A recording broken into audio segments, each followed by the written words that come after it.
Good afternoon, ladies and gentlemen, and welcome to Talk of the Town. My name's Tom Foster. What we're going to be doing on this show throughout the course of the year is we're going to be interviewing town leaders. We're also going to be talking about unique people in town. We're going to be covering special events in town. So if you have any people you'd like us to come out and interview, you have special events you'd like us to cover, please let us know. And you can contact us at iris.dunham@clintonpublic.net. So if you have any questions, please let us know, because we're all about the town and we want to make as much positivity in this town as possible. Trust me, we have a lot of good things going on in Clinton.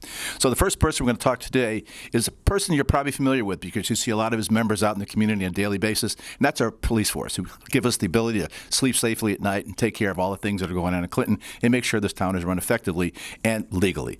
So with me today is the Chief of Police, Vincent DeMeo. So Vince, tell us a little bit about yourself. Sure.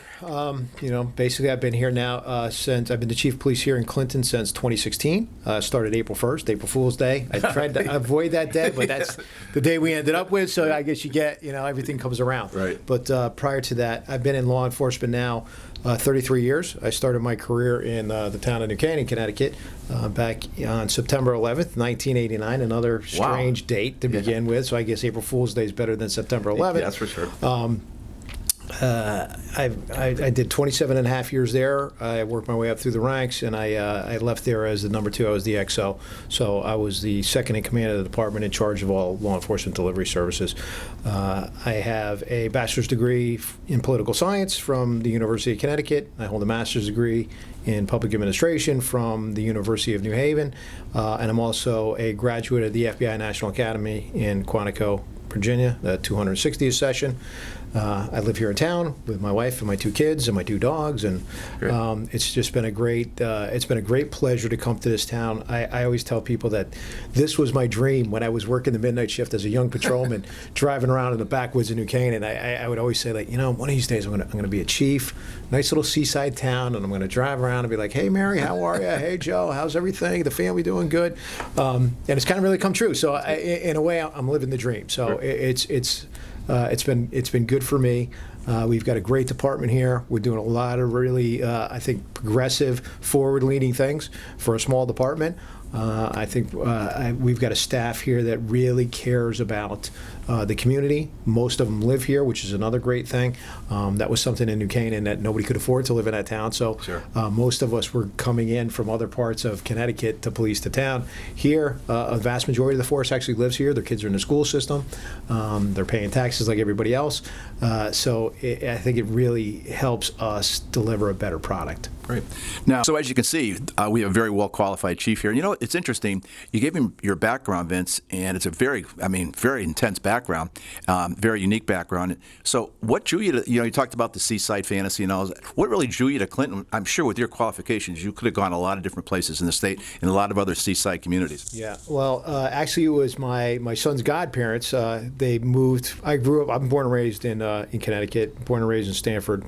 So we were living in Fairfield at the time. I was able to retire from my job in New Canaan, and my son's godfather, who lives in Brantford, had moved from Stamford to Brantford probably 20 years earlier. Said, hey, I just saw in the paper that Clinton's hiring. You gotta apply there. And we had always, we've been envious of the lifestyle that they moved away from Fairfield County for here along the shoreline, because it's a slower pace of life. It's just a nice place to raise a family. Not as much pressure, not as much go. In the rat race, which, Fairfield County is the part of Connecticut, for those of you that don't know, that everybody wants to give to New York anyway. So it's a different pace of life here, and I found it very attractive. We came up, we started looking at real estate, and another small world thing. My stepmom had to actually run into Mary Ann O'Donnell, who at that time was the assistant superintendent of schools, and said, "Oh, my stepson's looking to apply to be the chief of police there." And they started talking, and he's very concerned, and my kids were in the Fairfield school system. That's a good school system. I didn't want to move them. And she said, "Oh no, have him call me and I'll talk to him." So I called Mary Ann, and I spoke to her, and after speaking to her for 45 minutes on the phone, she was gracious enough to take my call. I knew the commitment that she had towards our students, and I knew that it would be a good move for me to take the kids, pick them up, move them out, bring them here. And of course, then I love the water. You know, I love to fish. I love to kayak. I just love being by the water, by the salt water. You love to play golf? The sun. I do enjoy golf. I'm not good at it.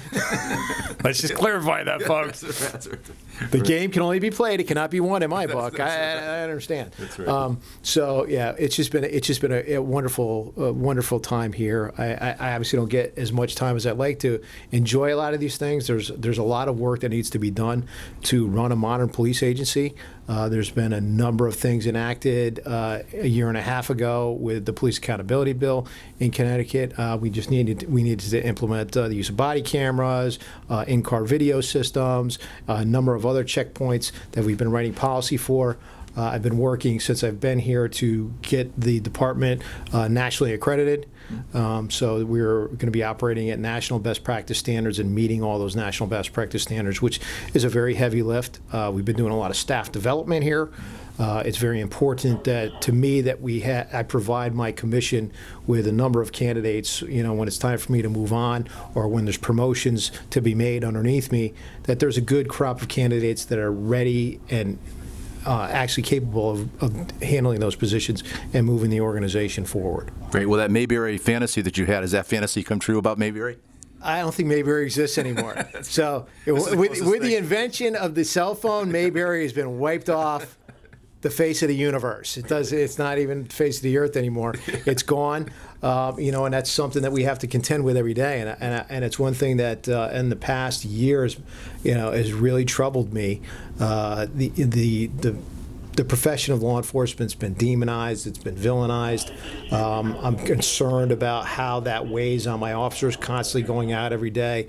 The legislature puts more and more constraints on us, limiting our ability to do the job properly, the job that we train for, the job that we professionally do day in and day out. And that stress builds up, and I'm always concerned for, you know, the mental well-being of my officers. Absolutely. Now, tell us what the role of the chief is. You know, we all hear the police chief, but what is your actual role? So I play golf. I go. No. That's what I thought. That's what I thought. So a dream come true. So my job by town charter and by contract is I am in charge of the daily operations of the department. So everything that happens over the course of our daily operations and all service delivery is my bailiwick. That's what I am in charge of. So, and I'm also in charge of formulating the budget, implementing the budget, overseeing all operations, all administration. I write policy, implement policy. We do discipline. We take care of scheduling. So basically everything that you could think of is my responsibility. My greatest responsibility, obviously, is the public safety. So anybody that lives, works, or visits Clinton, their safety is my responsibility, and the responsibility of our officers to provide that to everyone, regardless of religion, creed, color, ethnicity. All those things don't matter. This is a safe community, and that's what we're here to do. You know.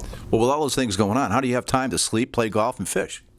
It's not easy. It's not easy. It's not easy. You must be That's why my golf game stinks, Tom. That's why my golf game stinks. So you must be very well organized, especially with your time, right? So time management is a very underrated skill that which people don't understand. And when you have all these different balls in the air every day, you know, you have to have a good team around you. And that's one of the things that I really try and impart to my troops. And the hardest thing for me, obviously, people that take this job are usually type A personalities, and they're very controlling, and they're a little bit OCD probably. So for me to step back, I have to step back a lot of times, and I push things to the captain of operations, and I push things to the administrative captain, and we push it down to the first line supervisors to handle, you know, situations that are not normal and they're out of the ordinary. We oversee to make sure it doesn't go too far astray. But I think, you know, one of the better learning tools in life is failure. Yes. You know, you got to fall, you got to skin your knee and chip your tooth a little bit to know that, hey, that's probably not a good path to take. And people can tell you that all day long, but until you experience it, sure, you can't understand that. So I think that's probably one of my hardest things is to dial myself back, because I always want to rush in and take over, and that's what we're trained to do. If there's an emergency, if there's a problem, we get right in there and we mitigate it quickly and effectively. with as little collateral damage as possible. So now it's kind of just pull myself back, try and let these guys do their thing, and I try to make time for all the things that I have to do. And I have so many other ancillary responsibilities outside of this. I'm the vice president of the FBI National Academy Associates Connecticut chapter. I'm the vice president of the South Central Chiefs of Police. Wow. I am the treasurer and chair of the legislative committee of the Police Association of Connecticut. I'm a CALEA assessor, so I travel around the country assessing other departments to ensure that they meet national best practice standards.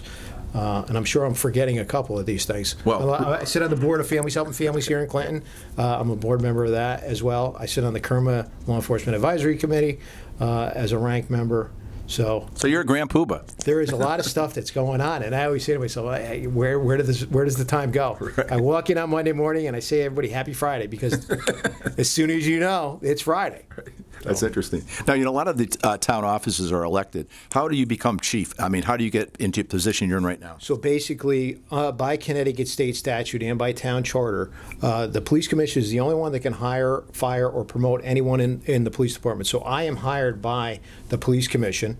The town council votes on my contract for the fiduciary pieces of it, but it's actually the police commission that actually hires me. So my process to get hired here is very in-depth. I had to go through a number of interviews, background investigation, before there was actually offered the job. So I think I probably applied in September, and like I said, I didn't get hired until April. So it was quite a long time. They offered me the job in February, but we didn't get some details worked out because of some things were going on. So we did get it worked out downstream, but it's a very in-depth process, and it is the police commission that is their authority to do that. And how long is the contract? So I'm currently under contract now until June 30th, 2026. So I've got a little bit more than 4 years to go on this contract. Now, is that an automatically renewable contract, or do you have to be voted again? It has to be voted again. So, the police commission would, if they wanted to keep me, they would say, okay, well, here's the new terms of the contract. They would then bring that to the town manager, who then would say, okay, go to the town council, are we going to approve this contract or not? So. And how many members of the police commission? There are 5 members of the Clinton Police Commission. They're all elected. Currently, we have 3 Democrats, 1 Green Party, and 1 Republican. Okay. Now, when you come up for a vote for something, so you have 5, is that because there'll always be a tiebreaker?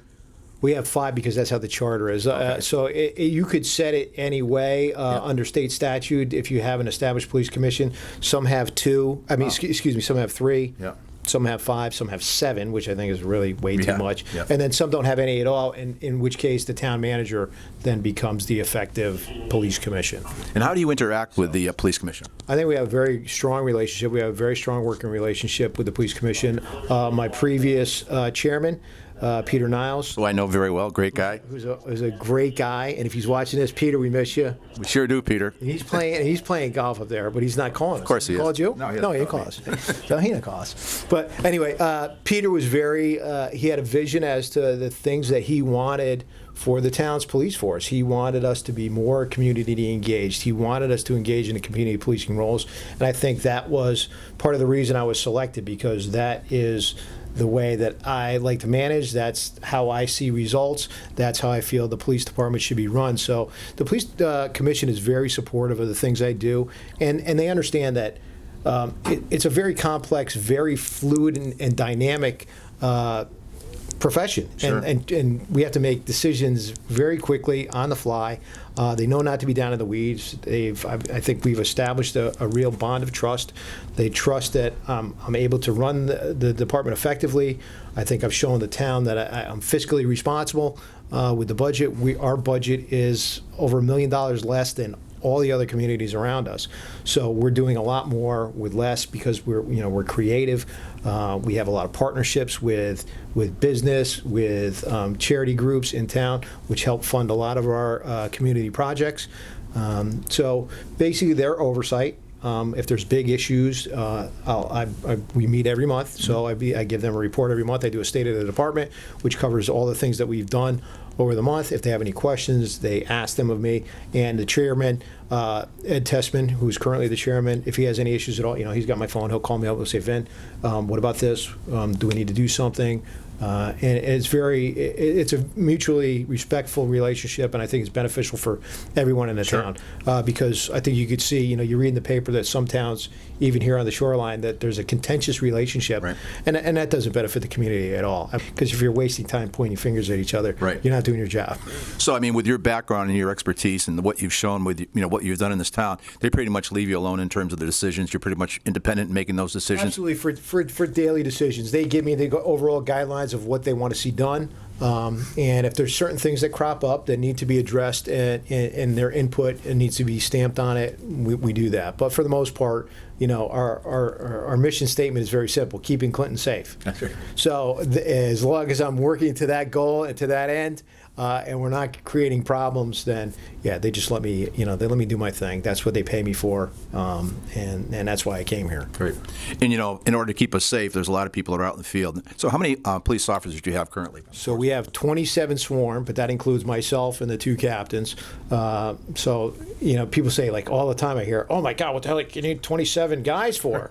Well, it's not 27 on all right now. Right. Okay, Yeah. We're a 24/7 operation. So right now you have four officers covering the entire town. Wow. During the day, it's 3. During the midnight shift, overnight shift, it's 3. So you do have to give people time off. Sure. People get sick. Yep. So 27 is not a lot. If you How does that compare with the other towns on the shoreline? So we're less than everybody now. I just actually pulled up the numbers yesterday to take a look at them. Madison is now at 35. Old Saybrook's at 33. Guilford at 35. Brantford, which is much larger and closer to New Haven than we are, they're in the 50s. But we have a high call volume because we have the mall up off of 81, which is a huge generator of calls for service for us. We have an exit. We have exits right off the highway. We're a summer community. We have Hammonasset right down the road. We get a lot of transient traffic. So, and we're easily accessible from many parts of anywhere because of 95. So now, if there's an accident on 95, that's ruled by the state. But do you ever get involved in those types of things? If there's accidents, we'll roll up there just to ensure that the health and safety of anybody involved. If somebody needs to be extricated, or we need to secure the scene until the state police get there, so we respond to that.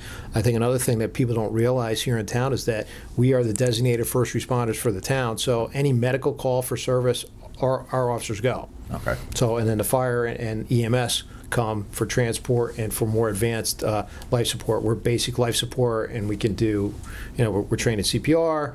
We can administer oxygen. We can do trauma. We can stop trauma wounds. So we respond to all of those calls for service as well. Right. Yep. Because I know, living on the shoreline, living near the marina. Remember last summer there was somebody who had a heart attack, and all of a sudden all these police cars arrived, and also fire trucks, and we saw the ambulances. Yeah. I mean, how many people are actually involved for one person? This was a heart attack down at the marina. Well, I think the one that you're talking about, unfortunately, was Peter Neff, and his son is the fire chief, and Peter was well established here in town. But when we have something like that, we'll send our entire shift because we need to get there. We need to do CPR, which is going to require a minimum of 2 people or more. And then with him being a former fire chief and so well connected with the town, all the volunteers from the fire department just piled in. Unfortunately, we were able to keep him alive for a little while, but he didn't make it. But he was a great human being, very well respected. Yeah. Very well respected. I really enjoyed working with him. When I first got here, he was somebody that I learned a lot from. Taught me a lot about the town. Taught me a lot about how things worked here in town, and I think we worked really diligent with me on public safety. A lot of people forget that DPW is really a major part of public safety, especially during major events, storms, hurricanes, floods, all those things, to help us, either clear roadways to get emergency equipment through, close down roadways for people's safety. They play a vital role. They really do, and I've seen it in action. I'm very, very impressed. Now, in a small town like Clinton, well, first of all, how many? We have so many officers, 27. What about the total number of employees by the police department? How many do you have? So let's see. I have 27 sworn. Our dispatchers, I have 7 full-time dispatchers and 1 part-time dispatcher. My administrative staff, I've got 1 full-time records, my administrative assistant, and 1 part-time records, and then our custodian. Okay. So we're like 37. Sure. And how many different ranks are there within the force? So within the force, I restructured the rank. When I first got here, it was chief, deputy chief, and then it went right down to sergeant, and they had 6 sergeants and 4 corporals. So the problem I had was the command staff ranks really weren't teaching the ranks below them how to do the job. Oh. So we had a real gap in people understanding command administration level functioning. So we restructured so we could start teaching people command succession, so we would have an organization that would be able to perpetuate itself. We got rid of one of the sergeant's ranks, and we paired our sergeant and a corporal together. So basically, they're always together as a team. Before you could go, when I first got here, I could walk back into the roll call room and find out I had 3 sergeants working the same shift, because that's just the way the scheduling was, and they all worked overtime together, which we corrected all those issues. But this way now, a corporal is constantly with a sergeant. He's learning the job, understanding the job, so when the sergeant either gets promoted up to captain or retires, we have a good crop of people that already understand what the job of sergeant is, and they have the ability to run a shift now as well, which reduces our exposure to overtime too. So they're not only protecting us, they're also learning at the same time. So you've got sort of a feeder system going up. It's like coming up through the little leagues to the major leagues, Correct. right? It's all command succession, and everybody needs to know. I'm really strict on making sure that everybody knows the job below them and everybody knows the job above them, because it's organizationally based for a reason. We don't want it to be personality based, because when the personalities are gone, we have a void. So That's if everybody right. understands the position, if it's positionally based, and everybody understands, and I think everybody appreciates that, and we empower our employees to be problem solvers. I don't want my guys going out there to be rolling bureaucrats, just to, when somebody breaks into your car, just take your name, give you a case number, and go. I want, or if there's a some kind of dispute, I tell my guys, figure out the problem. Let's figure out what the problem is, and I think that's why they took this job. Everybody that's in this job took this job because they want to help people. Sure, absolutely. So you got to give them that opportunity, and you can't micromanage them. Sure. A lot of departments get caught up in the superfluous things, Right. which don't matter. You get caught up if you get too caught up in process. You forget what the product's supposed to be. Exactly. And the end product is what matters. So Yep. my job is to define the box. Yep. There's a million different ways to do this job. You can move whatever way you want. You but can don't do go outside. inside the box, do whatever you want. I'm going to tell you, I'm going to clearly define the box for you. Right. And listen, my way may work for me really good, but it may not work for you at all. Right. And so I don't care. As long as you stay within the box, you do it how you want to do it. Yep. I know one executive I used to work with, and they said to me, "Don't come to me with a problem unless you can also come to me with a solution." I think that's the way to That's approach. that's exactly it. And I always tell people, don't complain about things you're willing to accept. Right. So don't come here and complain to me that, oh, this guy's doing that. I'm like, well, you have stripes on your shoulder. Well, he doesn't work. Yes, he does. Yep. He works for you. So this patch is the same for everybody. Right. So it goes in the same right arm. Correct, to it left goes. arm, So right. if you're willing to complain about it and not do anything about it, then you've accepted it. So I don't want to hear you complain to me about it. Absolutely. Now, looking at a small town like Clinton, what are some of the crimes you typically deal with in a town like Clinton? I mean, it's a lot more than people would imagine. I mean, Yeah, we have our share of obviously domestic issues. We have our share of drug-related narcotics issues. We have a huge problem with theft. We see a lot of sexual assault, and organized retail theft is really a large thing. Obviously, the stolen cars that everybody's been experiencing for the past year and a half, 2 years throughout the state is a problem for us. And disturbances, those types of things.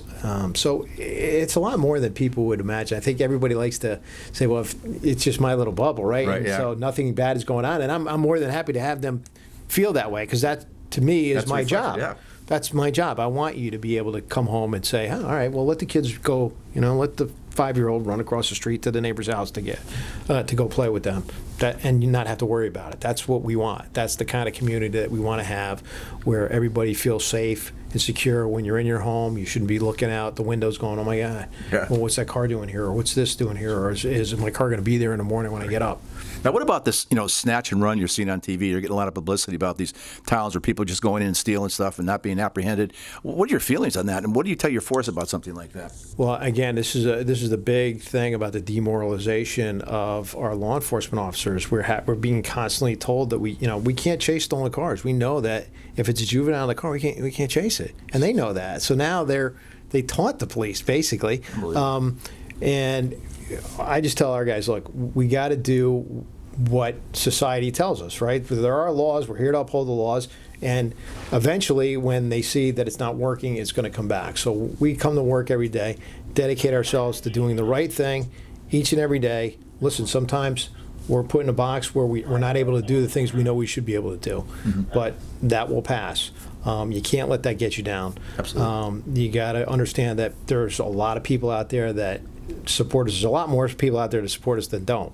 No question. The problem is in the modern era with social media and 24-hour news coverage, the small minority voice all of a sudden has the bully pulpit. And it seems like everybody's saying this, but it's really not.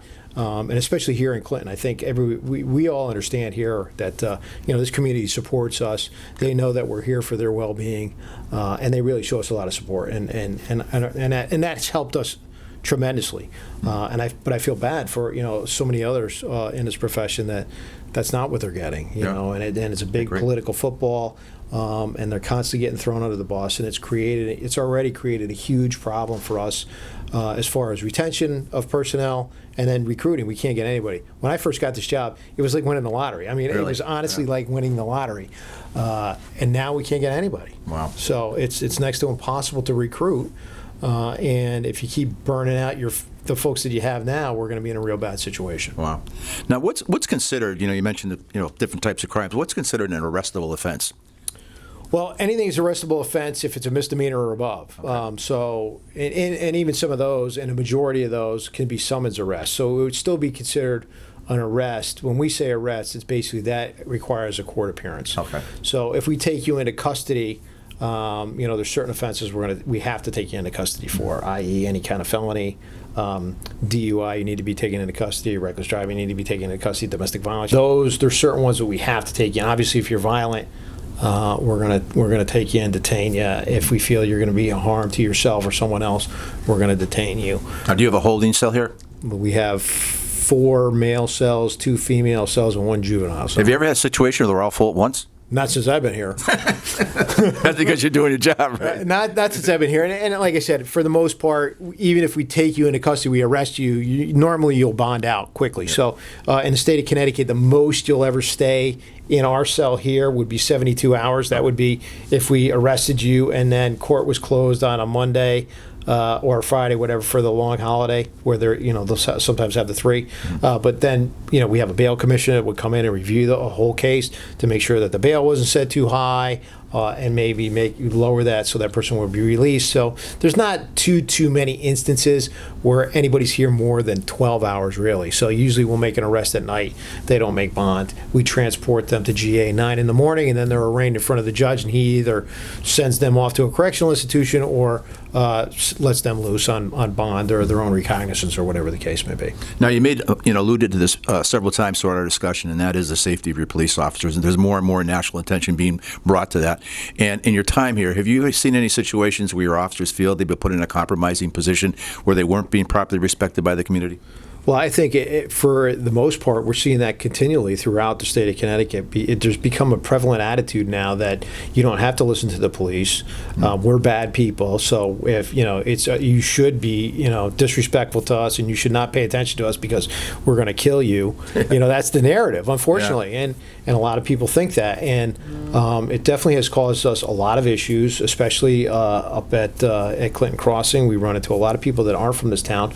Obviously, the people that live here in this community, they know who we are. We deal with them on a regular basis. We don't have those kinds of issues. But again, we're not really dealing with our sitting population. We have a highly transient population, and that's the majority of the people that we interface with. So it's definitely become far more difficult for us, and again, much more stressful on the officers. And you found that has sort of cut back? Have you had people retire or leave their profession because of this additional stress that's been put on them? Well, we're seeing it, especially the state police having mass exodus. We're seeing a lot of the other towns. A lot of people are leaving. we've been very fortunate here in Clinton that I've been able to maintain a full workforce at all times, and kind of keeping our people here and keeping them happy. But it because of constant attention, Sure. It's like gardening, right? If you're not picking out the weeds as soon as they pop up, And they're watering going to them. take over Right. immediately. So we do spend a lot of time really trying to focus on the well-being of our officers, seeing what they need, what we can do, reinforcing the positives with them, and they're dedicated. So and they feel appreciated. But I think once that is removed, and you don't feel appreciated for the job you're doing, that's when you throw in a towel and say, hey, listen, you know what? I'll go bartender. I'll go, Whatever. drive a delivery truck or Right, yeah. whatever the case may be. I'm just tired of all the pressure, and I'm tired of all the stress. Yeah. And that's too bad, because what you all do is so essential to our safety. And if people don't appreciate that, then boy, I don't agree with that at all. And one other thing, you alluded to this earlier in our conversation. That is safety. What are you doing to increase the safety of your officers? You mentioned some of the programs you're initiating. So, I mean, we constantly train. We try and ensure that we have the best equipment for our officers.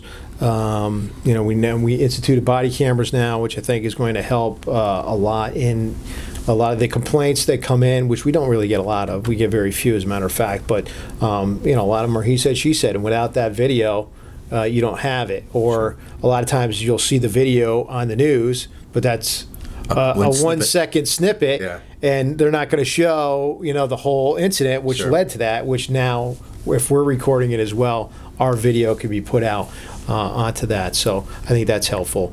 And again, it's just a matter of really training, trying to ensure that our response procedures have at least enough people to keep our responders safe. So those are the things that we do. That's great. And with people listening, if they do have what they feel is being an offense, or they feel there's something happening to them, they can call your normal dispatch number, or they can call 911. When should they call the normal dispatch, and when should they call 911? Well, the only time you should really call 911 is an actual emergency. So, and we like to say pretty much like a life-threatening emergency. If somebody's going to really be harmed or hurt or seriously injured, call 911. If it's a nuisance complaint, your neighbor's dog keeps pooping on your front yard or something, please call the regular number. That's not a 911 issue, because Would you actually go out for a situation like that? we respond to all the calls that we get. And I mean, it may not be a criminal matter, but we have to respond, right? Sure. I mean, if people are calling, and this is what I tell my troops as well, listen, when people call us, they basically have reached their wits' end, right? They don't know what to do anymore. So it may just be going out there to say, hey, listen, our animal control guy will be here tomorrow. He will go, he'll adjudicate all the things that need to be done, make sure that the dog is on a leash or, contained on the property, or our officers can handle that, dependent. But we answer. How many calls typically in a week?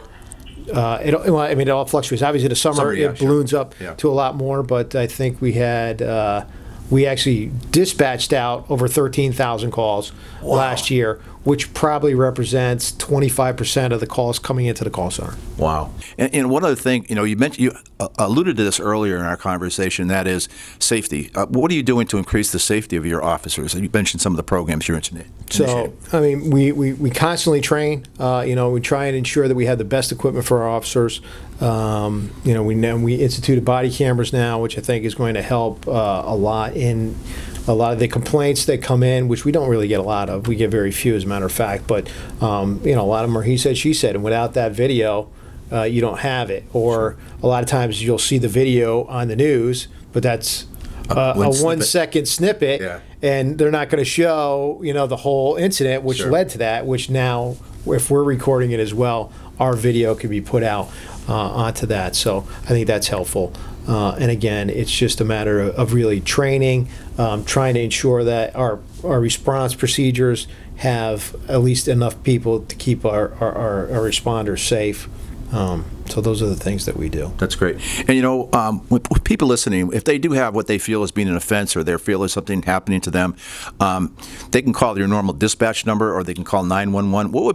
When should they call the normal dispatch, and when should they call 911? Well, the only time you should really call 911 is an actual emergency. So, and we like to say pretty much like a life-threatening emergency. If somebody's going to really be harmed or hurt or seriously injured, call 911. If it's a nuisance complaint, your neighbor's dog keeps pooping on your front yard or something, please call the regular number. That's not a 911 issue, because Would you actually go out for a situation like that? we respond to all the calls that we get, and I mean, it may not be a criminal matter, but we have to respond, right? Sure. I mean, if people are calling, and this is what I tell my troops as well. Listen, when people call us, they basically have reached their wits' end, right? They don't know what to do anymore. So it may just be going out there to say, hey, listen, our animal control guy will be here tomorrow. He will go, he'll adjudicate all the things that need to be done, make sure that the dog is on a leash or, contained on the property, or our officers can handle that. You guys are really involved in the community, involved in some very positive things. Yeah, we do a lot of community outreach, and the thing I'm most proud about is a lot of these community outreach programs really came up from the ground up, from my troopers coming in and saying, hey, Chief, we got this situation, you think there's something we can do about it? And I said, okay, well, let's talk about what we can do. So, one of those right off the bat was our child safety seat program. So we have a child safety seat program, which if you're unable to afford a child safety seat, we provide it for you. So we've partnered up with the Diocese of Norwich, Families Helping Families. They provide us with the child safety seats, and if we encounter somebody that needs that, I have 3 trained technicians. A lot of people don't understand that it's very difficult to properly install a car seat. If you haven't tried to do it, you definitely need 90% of them that we check when we do our clinics are installed improperly. So that came from the ground up. We also, we do DARE. We're in the schools. We do the 5th and 7th graders in the schools, and that's a great, well-received program. We have our Citizens Police Academy, which we run once a year, where we have 30 members of the community come in for 10 weeks, and we kind of give them an exposure to all the things that we do and how much is involved in modern police work. And it's a real eye-opener for people, and it's a great resource for us now because it provides us with volunteers for some of the other programs that we want to do, and it puts out a ton of supporters for us because people have no idea what's involved to actually do the job. We also have a juvenile review board, which we do, which is for juveniles that have made some minor offenses rather than put them into the criminal justice system. We have a board which reviews them, and sometimes the kids say that that's tougher to get to the criminal justice system, which probably is. Yep. We have a medication drop box that we do right out front, so any medications need to be properly disposed of. We take care of those. We participate with Special Olympics. We also have a Rad program, which is another program which developed from the ground up here, which is rape and aggression defense. And we can tailor that. It's basically teaching people, number one, how to extricate themselves from situations where they may become victimized, and then actually showing them physical techniques to get people off of them and defend themselves if they're being attacked. So, and we can tailor that to anything. Right now we're doing it for our high school kids that are going off to school, down to college. But we can also tailor it for people with special needs, for seniors, or whatever. We have Amber Alert registration. We run a huge Toys for Tots drive. I saw that. Every year. We just wrapped up 2 days ago. We just wrapped up our 5th annual Shoreline Diaper Drive with Bare Necessities. So that's a great thing that we do. We have a school crisis advisory board, so we work very closely with the school administration on campus safety and making sure that we drill properly, and we're constantly looking at ways to improve the safety of our school campuses here. And then the newest program that we just implemented is the Clinton Community Assistance Team, which is something that's been in the works for quite a while. And we've partnered up with Your Community Cares, a Manchester-based group, and we utilize their online platform to link our volunteers with people with service needs. So basically, it's 55 and above, and you need to, we clear everybody through criminal checks, and it's just, they provide 4 different services. It's either companionship, transportation, housework, or yard work. So basically, the program is designed to allow people that have grown up in Clinton and lived here for most of their lives, and now for whatever reason are getting a little slowed down. They can't do a lot of simpler tasks. Instead of having to go into managed care or sell their house and move into move to the villages or wherever wherever they're going to go. Right. We have our volunteers that can come. They can, if you just had knee surgery, like maybe you're totally self-sufficient, but you just had an operation and now you can't get around as much. So our volunteers can take you to a doctor's appointment. They can take you to the grocery store to get your groceries. They can change a light bulb for you that you've been trying to change on the stairs Wow. for 6 months. How would whatever. somebody access that? So it's right online. So you would sign up online. You can call here. I've got two officers here, Corporal Mangs and Corporal Torino are our point people here. You sign up for the program. Once you're cleared through the background check, you can start signing up for community deeds. And we're going to try and do a much bigger push.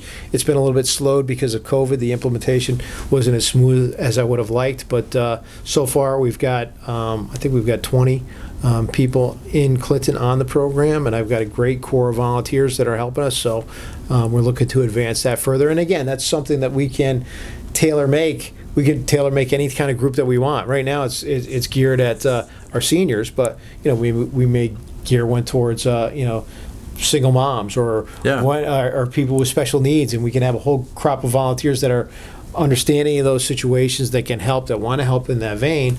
And with the Your Community Cares platform, you're able to do one a month, 10 a month, Wow, one that's each. great. So that's the beauty of it. The volunteers have a lot of flexibility into the deeds that they want to do. So it opens up a lot of avenues rather than be locked down to say Sure. every Wednesday at from 2 to 5 I have to be here. Sure. And we all know that kind of gets difficult. Sure. Well, Vince, thank you so much for this. I think hopefully this interview has given all of you townspeople a better feeling for what the police officers actually do. And I think these outreach programs really are an indication that you're not only here to help make sure everything's legal, but also help people help themselves. And that's so important in a community. So you're definitely part of the community. And I really appreciate you taking time to do this, especially being a good time manager. We don't want to keep you from your golf and your fishing and your efficiency. The only thing I got coming up next is our town budget workshop. So, lots of luck. Yeah, looking forward to that. Yeah.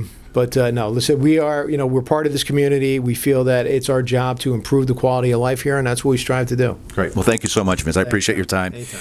So that, ladies and gentlemen, that was our police chief, Vincent DeMeo. And again, we want to thank you for watching today's program. And if you do have any ideas or any people you'd like us to come out and interview or special events that are taking place in town, let us know. And that's at iris.dunham@clintonpublic.net. I want to thank Iris Dunham, who's she's actually my producer, my director, my cameraman, and just a Jane of all trades. So I want to thank Iris for her time today. And again, thank you very much, Chief. Thank you very much. Have a good night.